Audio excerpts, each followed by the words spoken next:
Good day, dear listeners. It's Steve Prida with the Management Blueprint podcast. And today I have with me Steve Richard, the co-founder and chief evangelist of ExecVision, a SaaS platform that leverages pattern recognition and human intelligence to allow organizations to coach and develop their sales teams and drive behavior change to increase revenue. Welcome to the show, Steve. Steve, you're hired for a sales job. Done. I'm not for hire, but thanks for the offer. I'll consider it. Yeah. So listen, I'm not for hire because I'm an entrepreneur like you are, and I'm always very curious about these journeys and what took you to be a co-founder and chief evangelist of a SaaS company. You had another business, at least one other business before. So tell us a little bit about your journey. Yeah, real short story here. Like many people who graduate college, I didn't know I want to go into sales. Sales found me. I didn't find sales. All of my classmates were getting jobs in investment banking in New York. I was undergraduate at Georgetown Business School, so not an MBA, undergrad. And I had $60,000 in school loans. Our family business is septic tanks, literally Richard Septic Systems. You can look it up in Connecticut. So didn't want to go work for Uncle Jim in the septic business. So I got a job in sales, went 5 for 5 on sales interviews. When I went 0 for 22 for investment banking, this to me was God's way of saying, go over here, not over here. And I initially was failing, and then I came to love it. I did. I worked for corporate executive board. That's where I met my business partner. And I was fortunate to work with all these incredible salespeople that I was able to learn from when I was failing. Do more of what they were doing, less of what I was doing, test and measure. We'll come back to that theme later on. From there, my business partner looked at me and said, we're okay at selling, but what we're really good is getting the meetings. So we founded this outsourced appointment setting business called Vorsight. And Vorsight, we recently sold. So we sold it in May 2021, 16 years later. And along the way of building our company, built a sales training company because the clients were saying, what are you guys doing differently over there? Like, you guys are doing better than our team. Teach us your secrets. But what happened is when I was doing all the sales training, I was working with hundreds of clients in the field, flying all over. I'd visit them later, 6 months later, and sometimes they implemented what they learned and they'd really mastered it. And they had really significant breakthrough performance, double, triple pipeline, like versus before on a per rep basis. And then sometimes I'd go visit them maybe 2/3 of the time, and they hadn't changed a darn thing. They went back to all their old bad habits and they didn't implement any of what they learned. All their training books were collecting dust on the shelf. So if I looked at the difference, it was all about consistency and accountability and management. And they also used call recordings. So the people who got the changes, they were listening to call recordings and using that as a way to shift the performance curve, close those performance gaps that exist, and actually get people to change behavior. So they mastered the new way of doing it and they stopped the old habit. So that was the aha light bulb moment. We became my appointment setting business became a customer of this technology called at the time Team Visibility. Mm-hmm. They were messing it all up. We bought the company. That's how we got into tech. We fixed it all up. And now, we've 120 customers and very, very happy customers. That's awesome. So that's the company ExecVision. ExecVision is what I do every day. That's right. Yes. So my next question is about what the title of the podcast is, also Management Blueprints. I'm always looking for frameworks that people use to build companies and to shortcut their way to success. So do you have a framework that you got inspired by, implemented it, that maybe other people can go to as well? Maybe you read a book or implemented something that were taught to you. Yeah, great question. So I'm a big frameworks guy too. Because it just helps us with the mnemonics and the reminders. And I'll give you 2. The first one is from Cracking the Sales Management Code, but it's really a framework. Many people have heard of OKRs, objectives and key results. It's pretty popular in Silicon Valley. I think Google either invented it or adopted it or something. But Cracking the Sales Management Code was developed by Michelle Vazana and Jason Jordan. Jason Jordan's a professor at UVA, so it's kind of an East Coast thing. And it is all about results, objectives, and activities. So they call it the ROA framework, results, objectives, activities. They did this analysis of all of these sales KPIs that sales leaders do. And it's funny because if you go into like a call center, they have very similar KPIs from place to place. If you go into a place like a finance function, very similar KPIs from place to place. If you go to sales, not a lot of standardization. It's kind of all over the map. So they were trying to solve for that. A result is really a lagging indicator. It tells you what happened yesterday. I can't wave a magic wand and get more sales. Don't we wish we could? It just doesn't work. An activity on the other end of the spectrum, an activity is something we can directly control. So I can directly control how many phone calls I make, how many emails I send, how many prospects I connect with on LinkedIn, the fact that I follow my customers on LinkedIn. So then when they change companies, I'm notified that they've changed companies. I can control those things directly. And then objectives are kind of in the middle. They're like, I can kind of control them, but I kind of can't. So here's a perfect example from like an outbound sales perspective that everyone understands. If you're cold calling and prospecting, we can talk about that later, right? You got to make phone calls. That's the raw activity. Okay. Now, is it just a relationship of if I just make more calls, I'm going to get more people on the phone? Not necessarily. If I keep calling the same people over and over again that don't answer the phone, I could call them 10,000 times and never get anybody on the phone. So another activity that most people don't think about is getting fresh contacts, identifying fresh prospects. Don't, definition of insanity, same thing over and over, getting a different result. You're banging your head against the wall. Instead, go get fresh contacts, dial them. That's an activity. The objective of that is to have a conversation with them, an unscheduled, unexpected, cold conversation, and have a dialogue, a back and forth, and then schedule a meeting. Those are objectives. But what's the reason for scheduling the meeting? The result you're driving towards is a completed appointment with an opportunity in your pipeline. That's the result for the sales rep that just cold calls, like a sales development rep or a BDR, that type of a role. So ROA, results, objectives, activities. Control what we can control. That's the first big framework. So it shouldn't it be the other way around? It shouldn't be the hour framework, because it starts with the activities, objectives, and results. I don't think it has the same ring, but it probably should be. I think you're exactly right. Yeah, it would have been more convenient for them if it was OR or something like that, OAR, but yes, it's not. Yes. But yeah, either way, it is when people see that. I also like that it's three. Threes tend to stick in people's brains. Yes. And I'll be working with a management team, a sales leadership team. A lot of our customers have big, sales. They might have a 100-person, 200-person sales organization, in which case they're going to have like 10 to 20 managers. Yes. And we go and we start saying, let's be diagnosticians. Don't think about sales metrics as like beating people over the head with their metrics. You're not flogging people and whipping people with their metrics. Unfortunately, that's what a lot of sales leaders do. Instead, be an auto mechanic. If there's a rep that's not performing, why? Dig under the hood, do a series of diagnostics. So be a diagnostician, look at the metrics and the ratio. Is the ratio of dial to conversation healthy? Fine, green light. If it's not, red flag. We got to dig deeper. Why? Maybe they don't have direct lines. Maybe they're calling at the wrong times. Is the ratio of conversations to appointments scheduled healthy?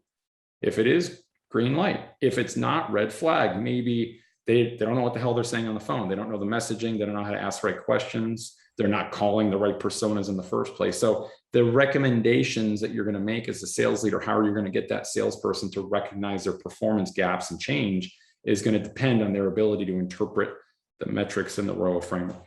Mm-hmm. Okay. So basically you need activities that drive objectives. You can measure and you can drive the activity. You can make sure that you do the activity as long as it's the right one. You're striving for an objective, 50 calls a day, and then, or maybe 50, 5 conversations, whatever it is. Yep. 50 calls result in 5 conversations. And maybe the result is that you want to convert at least one of them into a customer. So one of them into a scheduled meeting, and then the meeting turn into a customer. That's right. If you get further down the funnel. And by the way, it doesn't have to be calls. I just use that example because people understand it. But I'll give you another one in action.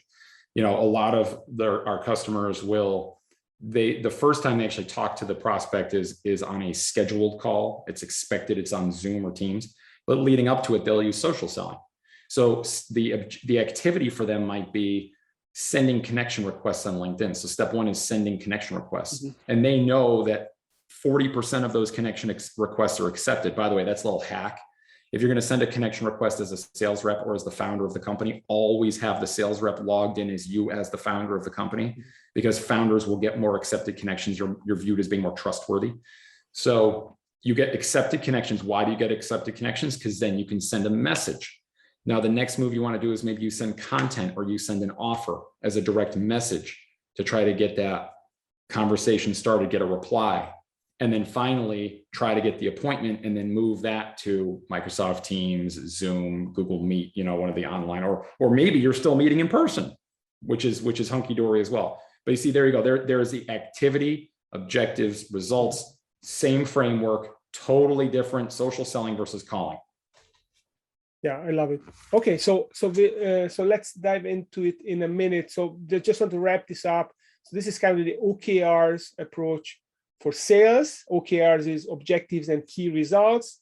You add activity at the front end, so that's what you can really measure, and then you got your sales OKR system. Yeah, and to be fair, I don't think, I know Michelle and Jason, the authors of the book Cracking the Sales Management Code, I don't think they were looking at OKRs or modeled it off of that at all. I was just drawing a comparison there. Okay. So I want to make sure I red flag that. But yeah, it is a great book, Cracking the Sales Management Code.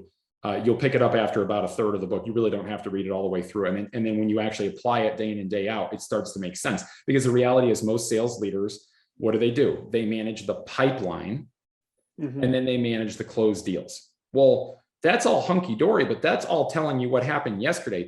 To get to that point, a lot of things needed to happen mm-hmm. to get to that point.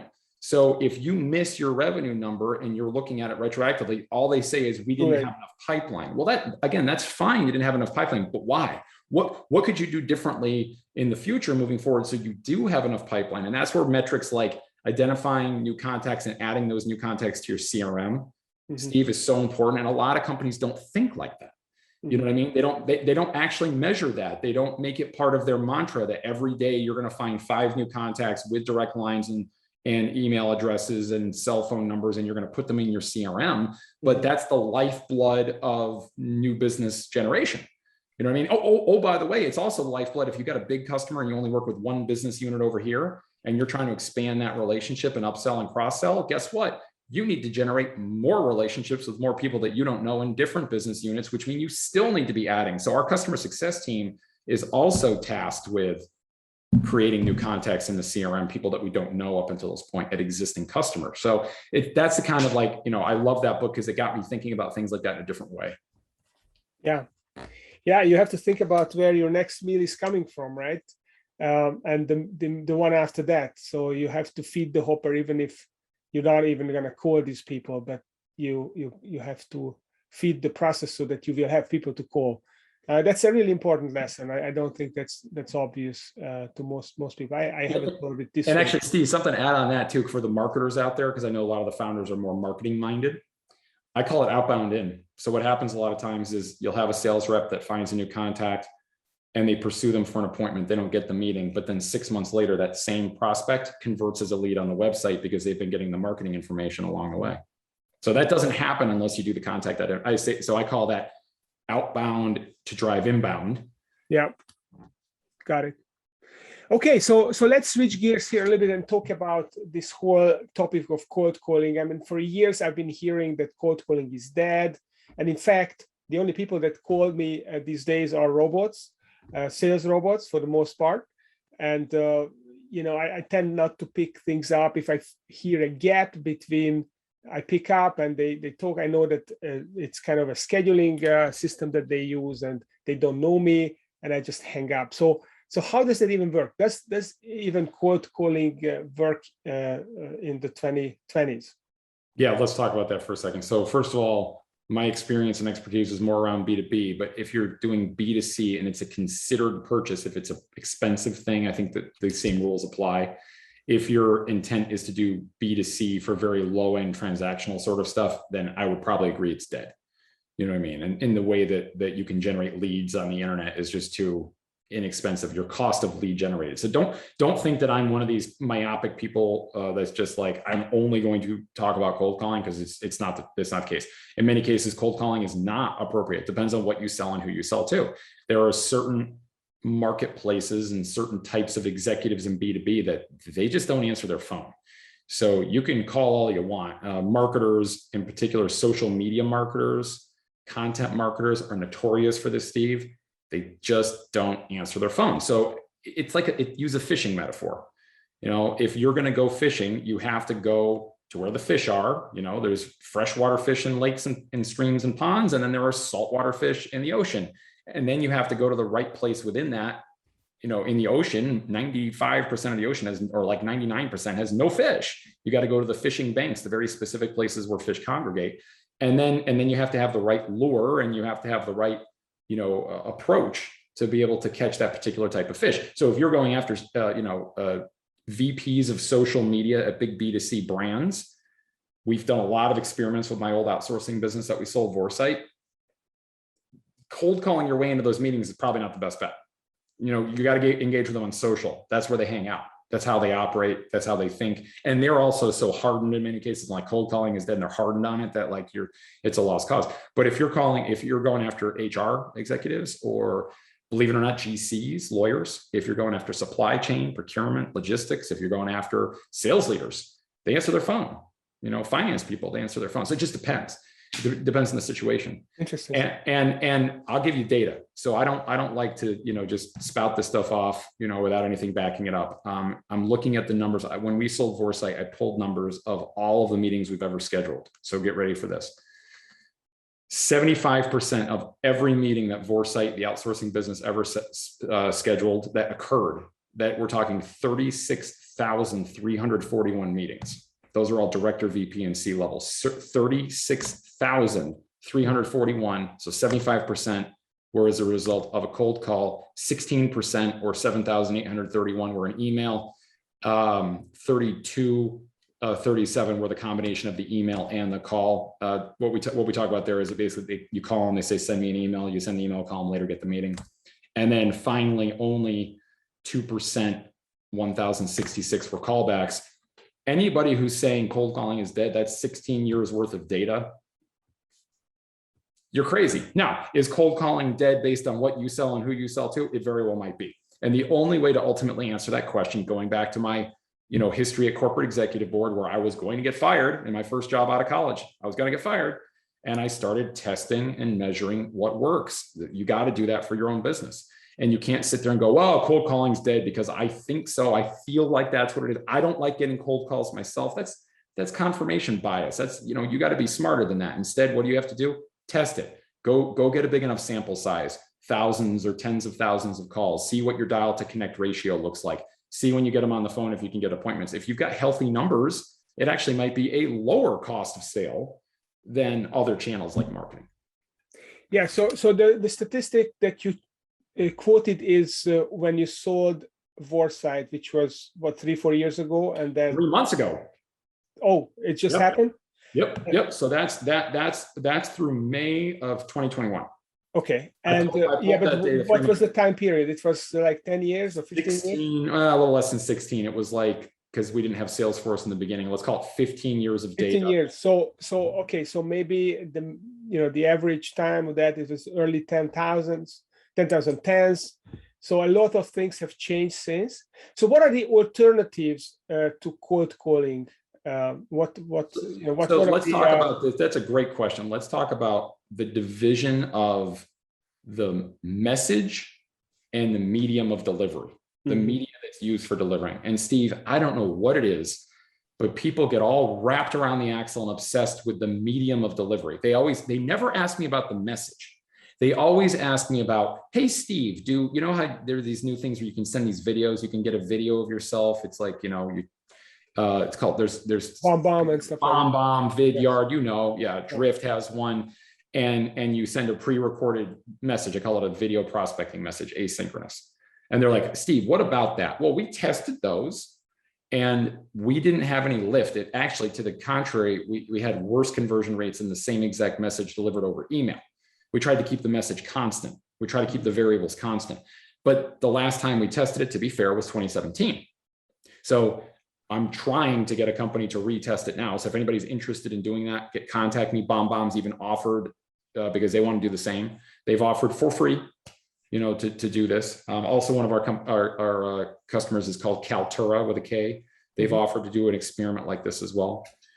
So we got to test that video. LinkedIn, we've already talked about, or other social media platforms, engaging on other social media platforms. If they hang out on Instagram, I don't really know Instagram personally. But if you know Instagram and your prospects hang out on Instagram, that's a perfectly viable channel. Twitter, other places like that. And then you go into, of course, email.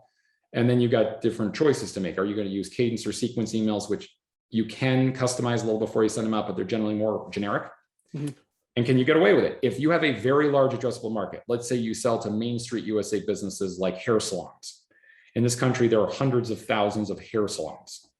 So if that's your target prospect, I can use an email sequence or cadence tool like a Sales Loft Outreach, Conquer, Front Spin, Concert, Zant. There's a dozen of them.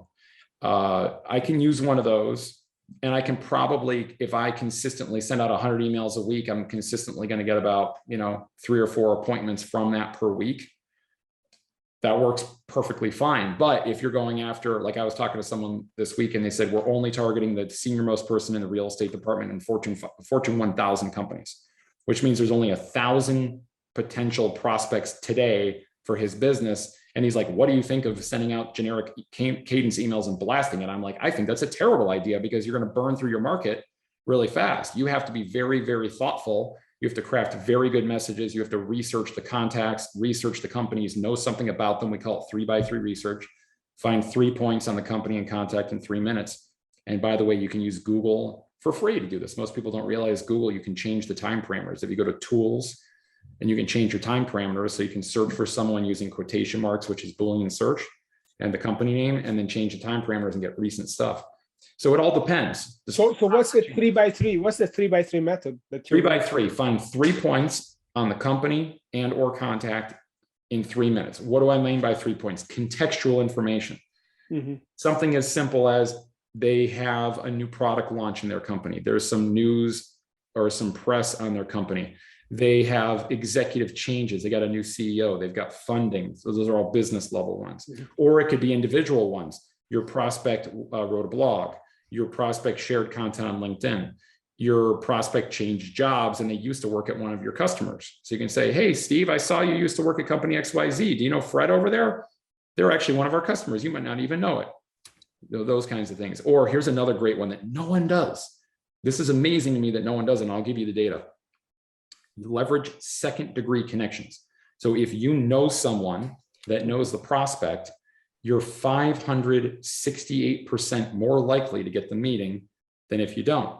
How do I know that number so precisely? Now, granted, that was a test I did in 2014. We tested it. We ran a true A/B test, and in group A, we referenced second-degree connections, and I didn't get to control it. That was part of the thing, because a lot of times people will see the common connection and they'll go, I don't really know Susan very well. I don't want to reference her. Here we go again with a self-limiting bias. That's a personal bias that I have. Instead, it was all automated. The sample size was big enough. I can give you the link to put in the show notes here. And what we found was you're 5.5 times more likely to generate a meeting if you reference someone that you know in common versus you don't. And you know what? Even if you don't know the person, it didn't matter. I had 2 people out of all of them. 112 was the group B. 112 people in group B. 2 of them wrote back to me and said, how do you know Steve Prada, by the way? 2 of them. It didn't matter. So that's what I'm all about. I'm all about whatever is going to put the most amount of opportunities in your pipeline with the least amount of calories burned. That's it, right? So Steve, this is obviously this is fascinating stuff. The different ways you can approach them: LinkedIn, email, the 3x3 changes, common acquaintances. I love the stuff. So let's say I have a system of finding the right activity, and I'm getting the results. I'm getting the connections. I'm getting the meetings, and then I want to be a really good salesperson who can convert those meetings.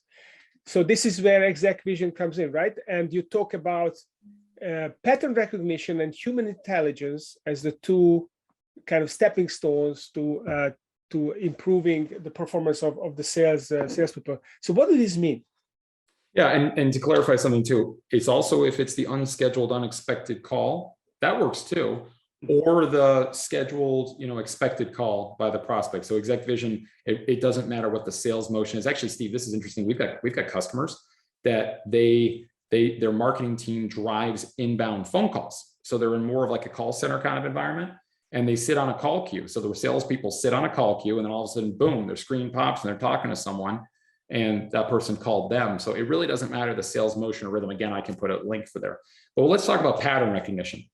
So there are simple axioms in sales, especially in B2B sales, like we want the talk listen ratio to be somewhere in the 50-50 range, generally speaking. We don't want to get it to, like, once we start getting to talking 80% of the time, that's usually a problem.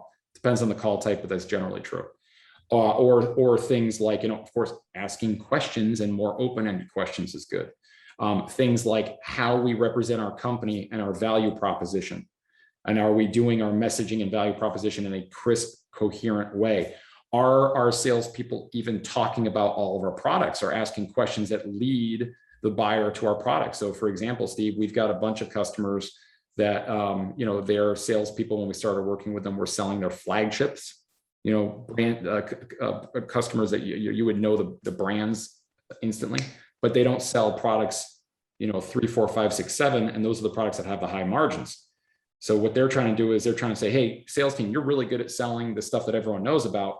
I want you to even just ask a couple of questions about this other stuff, like web hosting, for example, like, oh, and just out of curious, before I let you go, I know I just sold you domain registration. Who does your web hosting? Are you happy with them right now? Simple things where if they just ask that question consistently, 30% of the time, they're going to go, actually, I'm not happy with my web hosting. What, you guys do that? I didn't even know you guys did web hosting. I thought you guys only did domain registration. See what I'm saying? So then all of a sudden, boom, they took an order that had a very, very slim margin, and they tripled the revenue. But more importantly, they probably 10x'd the profit, because their hosting is a highly profitable, but their domain registration is very competitive and not very profitable. So the pattern recognition. So the pattern recognition is about recognizing what the star salesperson does, and basically mirroring those best practices and teaching to other people. There you go. What are the best people doing differently? And it's pattern recognition using the transcription with the speech to text, the intonation, those kinds of things.